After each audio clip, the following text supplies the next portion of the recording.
Hello, and welcome to today's show, Legacy Living, Make Your Life Count. I'm your host, Dr. Gloria Burgess, international leadership expert and trusted advisor. Welcome to Legacy Living, Make Your Life Count. I'm so delighted that you joined me today. I have a very special show for you today.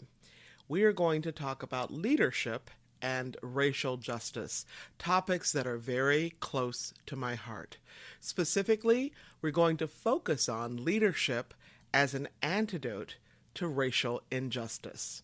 In other words, today's focus is all about asking yourself, how can leaders, that's you, be on the front lines? How can leaders show up in addressing racial injustice?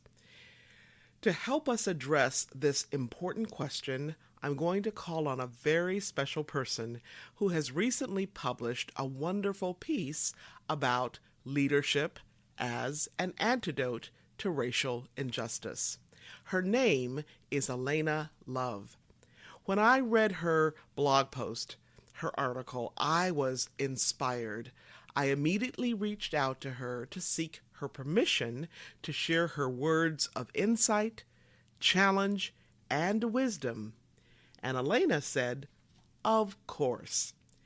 So before I share her article with you, I want to introduce you to my friend and colleague, Alaina Love, so you can get a better sense of who she is. Now, Alaina is a person of influence and an expert in helping us understand what it takes and what it means to lead. She is deeply passionate about her work and so very inspiring. Alaina is a leader who makes a difference in her own life and in the lives of countless others throughout the world through her work with passion and purpose. I met Alaina about 15 years ago. We were both attending a leadership conference in British Columbia, Canada. And when I heard her speak about her work, she was just glowing. She just drew you in. Now, Alaina is CEO of Purpose Linked Consulting, and she is co-author of the Purpose Linked Organization, How Passionate Leaders Inspire Winning Teams and Great Results, published by McGraw-Hill. Alaina is also a recovering HR executive, a global speaker and leadership expert, and passionate about everything having to do with, well, passion, right? In fact, her passion archetypes are builder, transformer, and healer. I can't think of a better person to address this topic about leadership as an antidote to racial injustice.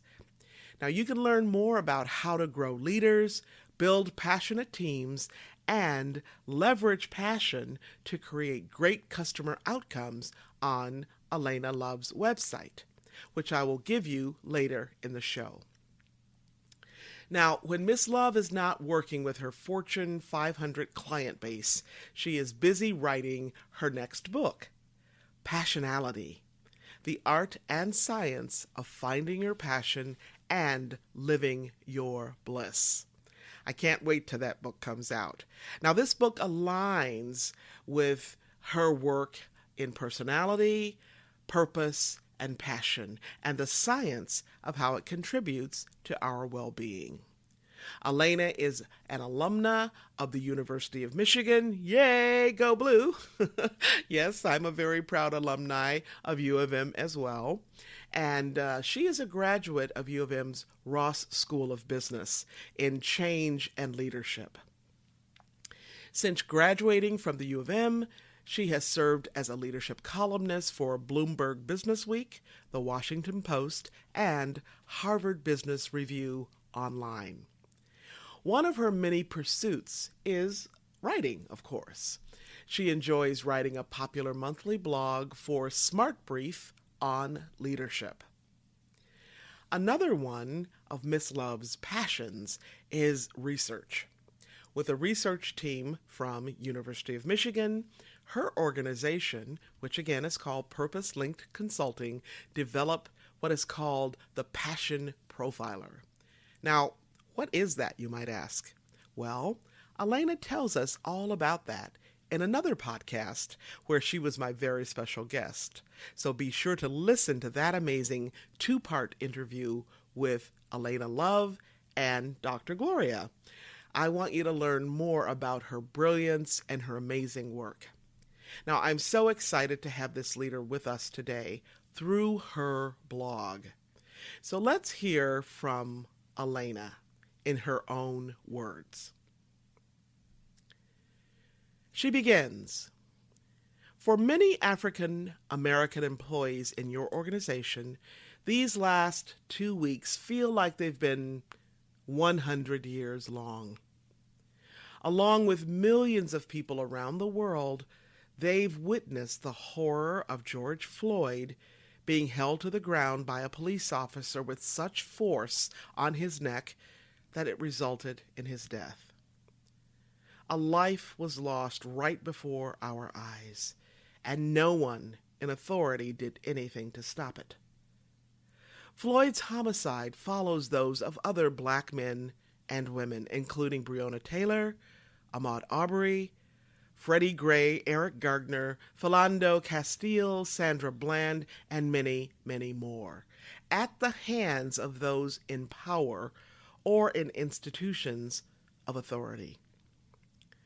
These institutional leaders, the police in this case, control the culture we experience in our neighborhoods, the very same way you control the cultural environment that employees experience in your organization. Since Mr. Floyd's death and the ensuing protests, company after company have released statements of outrage over what transpired, with renewed pledges of commitment to inclusion and diversity in their organizational practices. Yet, for many of your employees, especially those who are people of color, these words ring hollow. They've heard these pledges before.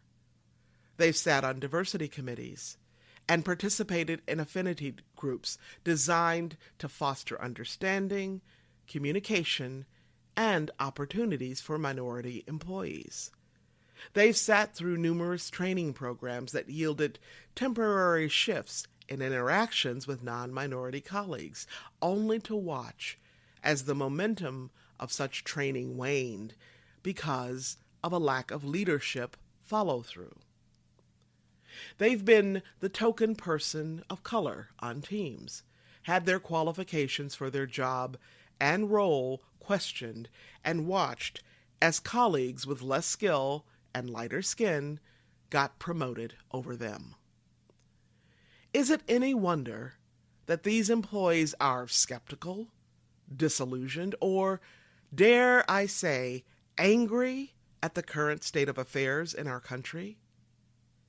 Is it any wonder that they question the sincerity of company leaders to finally take inclusion and diversity as seriously as they take the success of a product launch or meeting quarterly financial goals? Your people are in pain, and as a leader, you play an important role in alleviating it. That will take a lot more than platitudes or hollow promises that fall by the wayside within months of making them.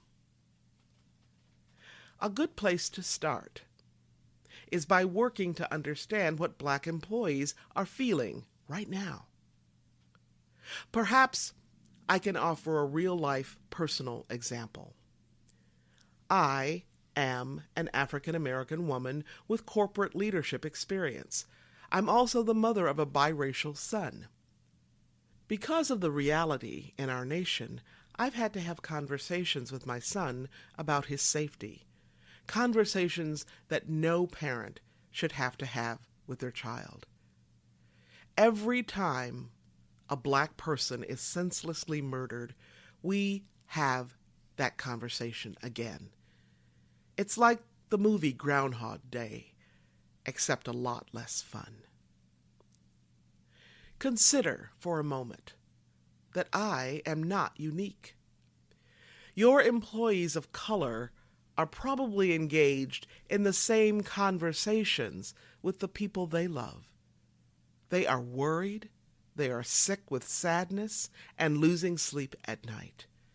In truth, they may be struggling to be at their best at work today because they are in the middle of a full-blown, heart-wrenching grieving. The kind that comes in waves and then oozes out drop by drop, like some ancient form of medieval torture. So, what's the playbook for leaders who are navigating these issues with their teams? There isn't one. Addressing racial injustice and improving inclusion and diversity in your organization are about more than a prescriptive playbook. What's required is a sustained mindset shift that leads to real change. To get started, here are 5 first steps that you can implement right away. Number 1, give your employees a chance to take a breath. They've just been gut punched, and it may take a bit to recover.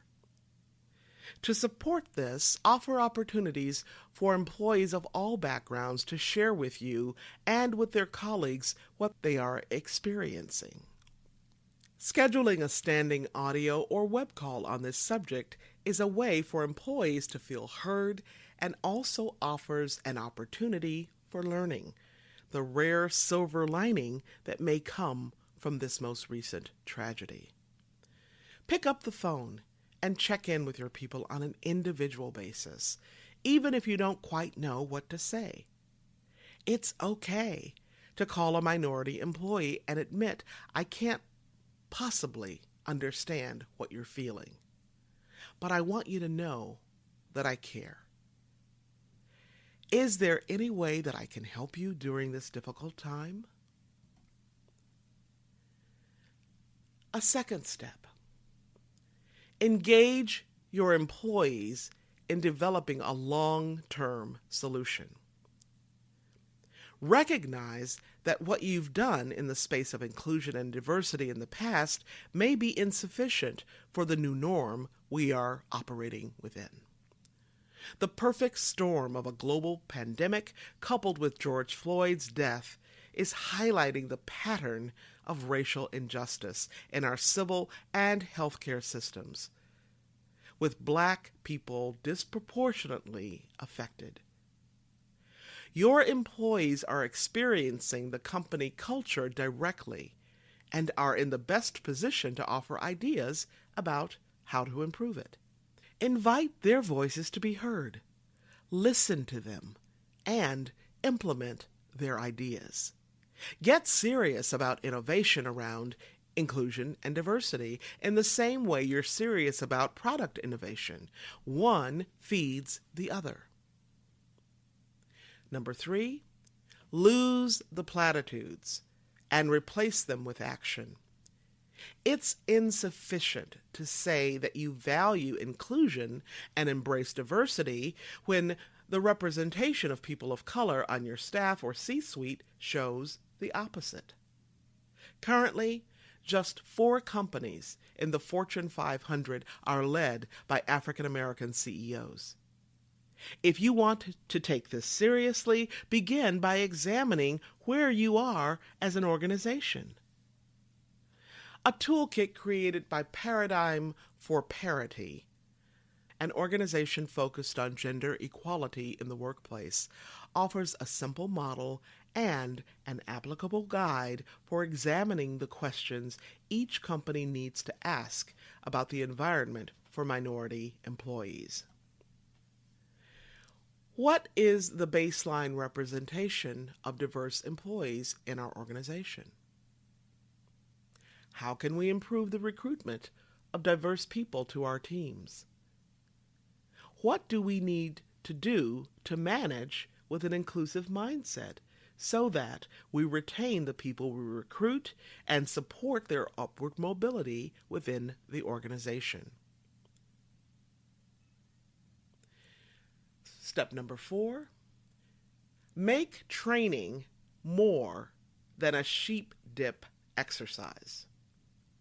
Implementing broad unconscious bias training in your organization is beneficial, but only if it is followed up with ongoing measurement of inclusion within the culture of the organization and consistent attention to improving inclusion at the team level. It doesn't matter whether your team is composed of 40% minority employees if they are not truly included in the networks of communication, influence, and trust on your team.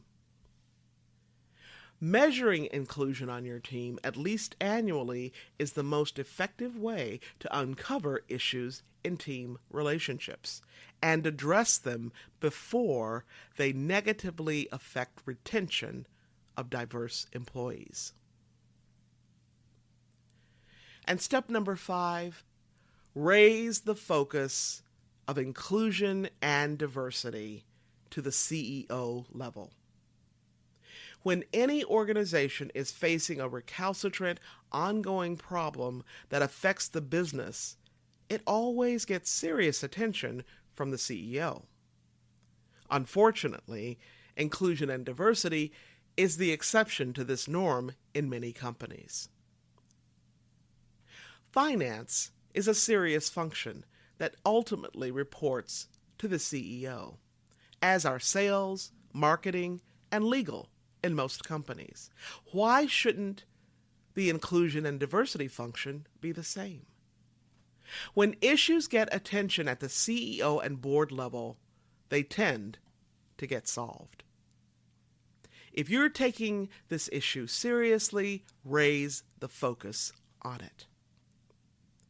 This is an unprecedented time in our history that is challenging you as a leader to show up and make a difference. Encased within the combined tragedies caused by COVID-19 and racial injustice is an opportunity for you to create a better workplace and a better world. Let's not wait for another crisis to finally take transformative action.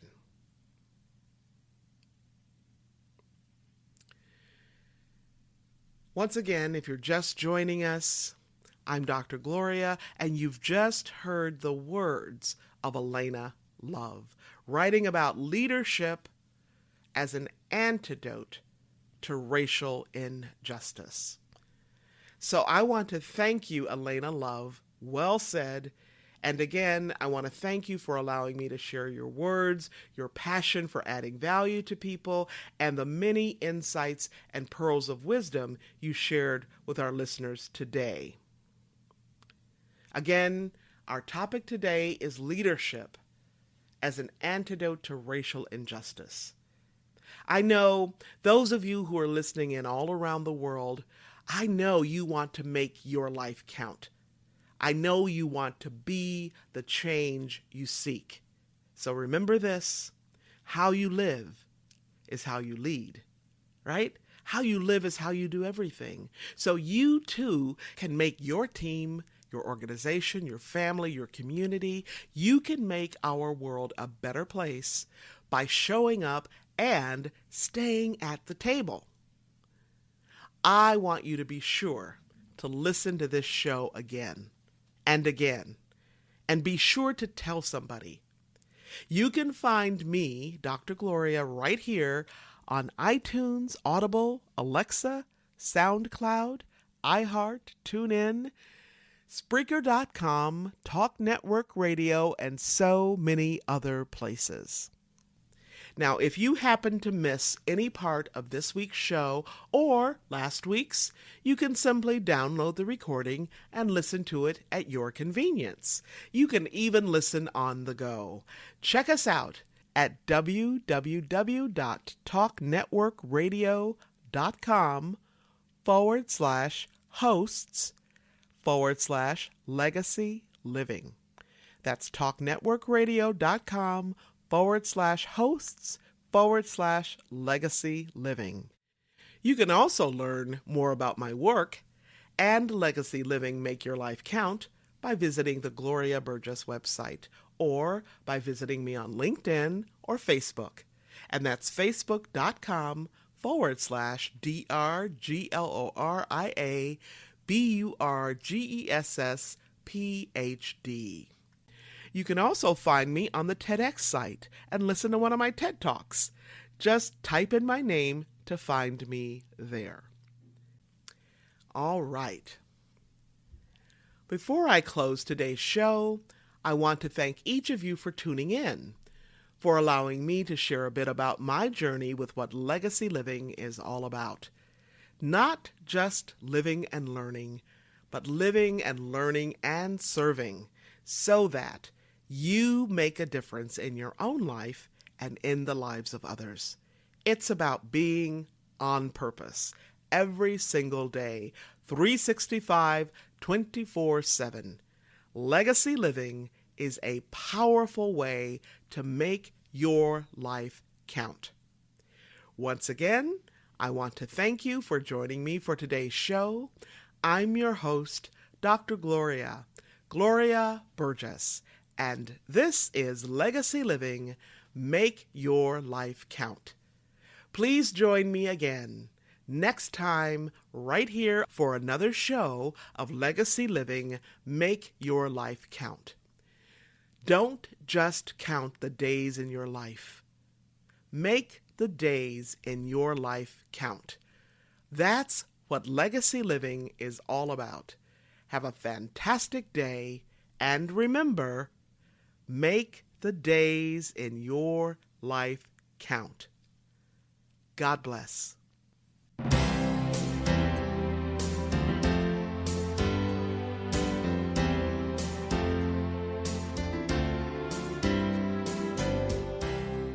That's our show today.